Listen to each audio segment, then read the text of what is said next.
नावा सभी ने रिसेंटली ये न्यूज सुनी होगी कि प्रेजेंट टाइम में जो रशिया है वो डॉलर बैंकरप्सी से सफर कर रहा है। रशिया की डेडलाइन थी 26 जून, जब उसको इंटरनेशनल ऑर्गेनाइजेशंस थी जहां पे उसने पैसे उठा रखे थे डेब्ट के रूप में, उनको $100 मिलियन के आसपास उसका भुगतान करना था। डेडलाइन थी 26 जून जो इस संडे को गई, लेकिन रशिया ये पैसे पे नहीं कर पाया। अब आप बोलोगे कि रशिया इतना अमीर देश है, उसको पैसे की जरूरत क्या है। देखिए, कुछ चीजें मैं आपको क्लियर कर देना चाहता हूँ। कोई भी बड़ी कंपनी जब स्टार्ट की जाती है या कोई भी कंट्री होता है, जब उसको अपनी वैल्यू इंक्रीज करनी है, अपनी मनी की वैल्यू इंक्रीज करनी है, तो चाहे वो उधार लेके करे या कैसे भी करे। आप जब कोई बिजनेस स्टार्ट करते हैं तो आप अपनी सेविंग भी लगाते हैं, साथ ही साथ मार्केट का पैसा भी लगाते हैं, जिसके चलते आप अपनी कंपनी की वैल्यू को इंक्रीज करते हैं, जिससे आप प्रॉफिट ज्यादा से ज्यादा कमा पाए।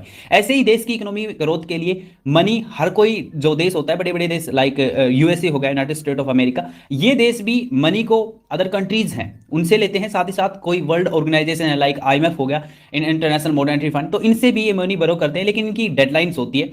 अब डेडलाइंस पे पैसा नहीं पे कर पाते तो होता क्या है। आप लोगों ने कुछ रेटिंग एजेंसीज के नाम सुनोगे, जैसे Fitch rating agency, Moody's, standard poor, creature. तो ये जो रेटिंग एजेंसीज होती हैं, ये कुछ रिपोर्ट्स पब्लिश करती हैं हर साल कि कौन से देश की जो रैंक है इकोनॉमिक ग्रोथ के हिसाब से किस हिसाब से चल रही है। और ये जो रैंक है ये खराब हो जाती है जब कोई देश किसी देश से, किसी ऑर्गेनाइजेशन से पैसा उठाता है और उसकी डेडलाइन पे नहीं कर पाता है, तो उनकी रैंकिंग नीचे जाती है, और जिसके कारण वो आने वाले टाइम में, फ्यूचर में, ना किसी अदर कंट्रीज से पैसा उठा पाते हैं और ना ही जो इंटरनेशनल ऑर्गेनाइजेशन है जो फंडिंग करती हैं, कंट्रीज की हेल्प करती हैं, उनसे पैसा उठा पाते हैं। और रशिया ये पैसा पे नहीं कर पाया due to SWIFT system. SWIFT के बारे में मैंने आपको पहले बताया था। SWIFT, society of world wide interbank financial telecommunication.